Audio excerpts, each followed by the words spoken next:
elucidate, substantiate, disseminate. 3 words, absolutely no bearing on the video. Today, I'm going to share with you 5 ways to level up as a developer. Right now, Europe is pushing Germany to rearm and take on Russia. That's because they know that if you want a job doing right, you need the right tools, and you need to think the same way. You can start by ditching your bloated VS Code installation and going for something more minimal. Not necessarily Vim, but anything that needs building out rather than trimming back. Think of your editor like a Swiss Army knife.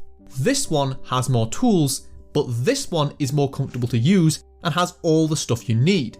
Take my advice, get a lightweight editor like Sublime and add only the extensions you're actually going to use. Turn it into your editor. But there's a problem. How are you going to know what to add? That's point number 2. Imagine 2 guys. One of them is trying to grind his entire skill tree. Painting, baking, carpentry, writing, cycling, animation, blah blah blah blah blah. The other guy, meanwhile, focuses on 2 things, coding and coding. While the first guy is spreading himself thinner than this slice of bread, the other has escaped the simulation by editing his Windows registry while eating silica gel. Just kidding. He uses Linux. But you need to be like the second guy. Focus on a specific field. Don't have one? Find one. Only you can know what works for you, and until you find what makes you tick, you're going nowhere. Now think of a bird. It hatches, eats regurgitated worms, then learns to fly. Probably to get away from the regurgitated worms. And how does it learn to fly? It jumps, or usually it gets shoved out of the nest. Do the same to yourself. Jump out of a tree. No, stop grinding free code camp and dive into the deep end. Ditch Python and learn a real language like C#, assembly, or transistors. Stop following what's easy and follow what will get the job done. Once you've found your field, get started on a project. Something sizable. It doesn't have to be the next big thing, it just needs to be enough of a challenge to push you past your limits. So you've got an idea for a project, but now you're tiring yourself out just thinking about the long journey ahead. Stop it. Stop being tired. Transcend the need for sleep. Now picture a builder, a rocket scientist, and the World Economic Forum. What do they all have in common? Plans.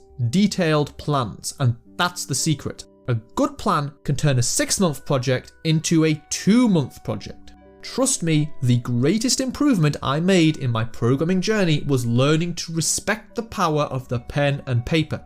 Making a detailed plan for your project allows you to solve problems before you encounter them and saves you sitting staring at the screen wondering what code to write next. If you've planned things beforehand, you will become the code. You will be unstoppable. Now, you know that one teacher that just connects with his students? The guy in the scruffy shirt that makes everything sound so simple? He knows more about his subject than the guy who only speaks in technical fancy jargon. Why? Richard Feynman, theoretical physicist from Caltech, would say, if you can't explain something in simple terms, you don't really understand it. This quote sums up the Feynman technique, which is what this guy was named after. The idea being to try to explain your topic as if to a 6-year-old. If you struggle to do so, you need to revise your knowledge and try again. The best way to do this is to practice on an actual 6-year-old. But if you don't have access to children, then the next best thing is people on the internet. You can do this by hanging around forums or making videos like this one. The key is to balance between your projects and teaching others. Now, if you'll excuse me, I have a Hello World program to write in Java. Shouldn't take more than a week.